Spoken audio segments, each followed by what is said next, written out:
What's up? This is Derek. Jamie Madrock. Man, this your man's Obi Trice. This is Ad-Lib. Yo, what up? This is Spesh One. This is Spesh K. Hot Rock's the motherfucking Skot MC. Breaking Records. Breaking Records Radio out here. This is Breaking Records Radio. Check them out, man. Right, but anyway, I mean, cops. I mean, I wouldn't, that's a tough job. I wouldn't want to be a cop. No, I wouldn't either. Everybody's distrustful of you. You know, I don't want to go through life having people like wonder how, are you looking at what I'm doing? Or, yeah. You know, people just don't like being around cops. Nobody does. No. Right? And I have friends who turned out as cops, and now it's awkward even hanging out with them. You know what I mean? Dudes I grew up with, and it's just like... Yeah, because you also have to wonder what kind of mentality wants to do that job. Yeah. I mean, it'd be different if it was some Dudley Do-Right who wanted to do good for people.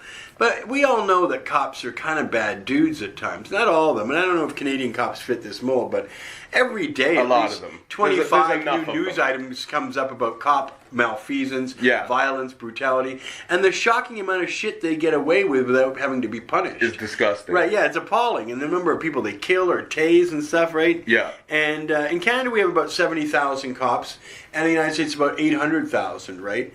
So they do a lot of carnage for those kind of numbers, right? Like, I mean, mind you, that's still a lot of cops, close to 1 million cops between Canada and the United States, right?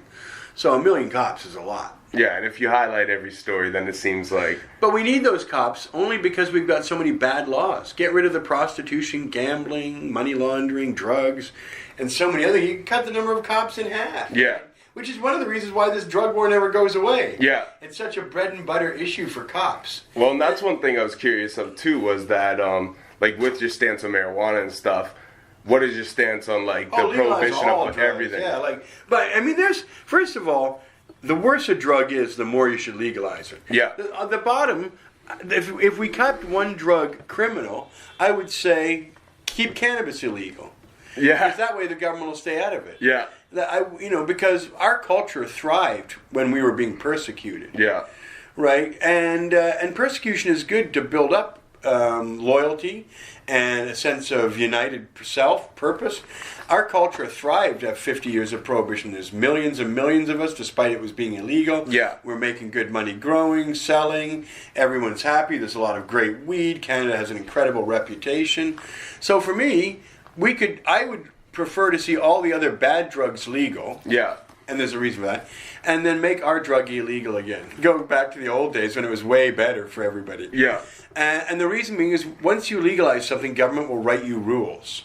And they're forever. And they'll hire fucking hundreds of bureaucrats to make sure they're enforced. Yeah. So you've always got these fucking people looking over your shoulder. And it's all control. Making everything regulated and controlled and ultimately illegal again. Yeah. Because the ordinary citizen is not who these laws are all designed for. These are designed to control big corporations or for bureaucrats or control doctors. All people who already work in a highly regulated system. Cannabis people never had a fucking regulated system. We didn't ever grow up with all these fucking rules. We just learned to grow good weed and sell it to our friends. Yeah. And then from there it goes outward. Maybe they have friends. Maybe we sell more weed. Maybe we grow more weed. But essentially, you know, the kind of people we're selling to are also our friends. They're not people who are buying weed from a factory farm hundreds of miles away from some anonymous people who don't give a shit by a CEO who's never smoked pot in his life. But he sees it as a it's all money, opportunity. and they all do. Like, there is no more sterile meeting than when you go to these expos that Lyft and company have in town. Okay, yeah. Right, they're so fucking guys in suits with money. You go to Expo Weed in Santiago, Chile, and every booth had bongs and dab rigs and stuff to get you high when you came up. They fucking everybody high. And there's like a DJ every 10 meters, right? Really? Everybody's got their own DJ. Yeah, it's like a massive 3-day nonstop party. That's neat. And all around the world, they're really cool. South Africa, Cape Town, Medellin, Colombia has Expo Meta Weed. Uruguay is a great one. They're all so much fun. God, you come to these Canadian ones, and they are not fun. There's nobody smoking, nobody doing anything. It's like unbelievably sterile and clean, and it's made up of all these money people. It's all money, money, money, money. Well, I find as well, too, when there's a culture that is able to take power, that's feared, right? It's always feared by the powers that be, whatever you may call them. Well, right? that's why we ended up getting screwed, because what happened is during the Prohibition, when it was illegal, We were setting the rules. Yeah. We were opening stores anyway. Illegal, we don't care. Getting laws changed. Yeah, and now that growing all these medical grows, right? Yeah. Now everybody's growing way more than they need in these medical grows, so they're selling the surplus, which is why there was so much great weed across Canada. Yeah. Because they were being grown legally as medical grows, so they could go nice and long, they could flush, didn't have to worry about cops, right? Yeah. They dry it, they cure it. It's awesome. We've had the best weed ever since we've had this medical program because nobody needs to rush worrying about the cops coming through the door anymore. Yeah. But what happened is they were selling off their surplus to stores like mine. I was selling like 12 kilos a day. How many was I selling? We did on average $65,000 a day. Is that between when you had all the stores, or No, just like one. the original Just one store? year. $1 million in 2 weeks. Holy shit! I sold as much weed. Too bad I gave so much of this money away too. This is what's so unfortunate. If I'd have known how much the fine was going to be, I had saved a lot of shit. And actually, I wouldn't have collected the taxes. I collected $500,000 in taxes for the government. Yeah. I really regret that. I shouldn't have collected fuck all for them. Yeah. Because they don't respect you if you do collect it, right? And I gave it to them. We were doing everything legit. I regret that. Wish I hadn't done everything legit.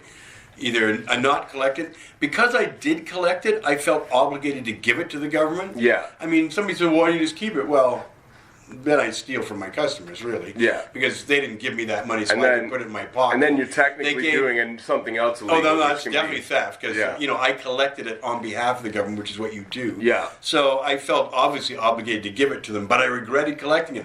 I should have just sold the weed without the tax and let my customers keep their tax money. Do you think they would have shut you down faster though if you had done that? No, because if the federal government would have told the local authorities how much I'm paying in taxes, that might have made a difference. But I don't think they share that information. Yeah. If they had said Emery just gave us $500,000 for his one shop, Yeah. then the cops might have said, that's a lot of fucking money. Yeah, it's a lot of fucking money. And that stopped as soon as they busted me, right? There's Yeah. no more of that. And in fact, the police seized a lot of the tax money that I had collected. The police seized it. I don't think they've ever probably given it to the government. I don't know where the money the police seized for pot stores goes, but Yeah. it probably isn't CRA, Canada Revenue Agency. Yeah. So the cops actually seized money that was designated for the government's tax coffers, right? Holy shit.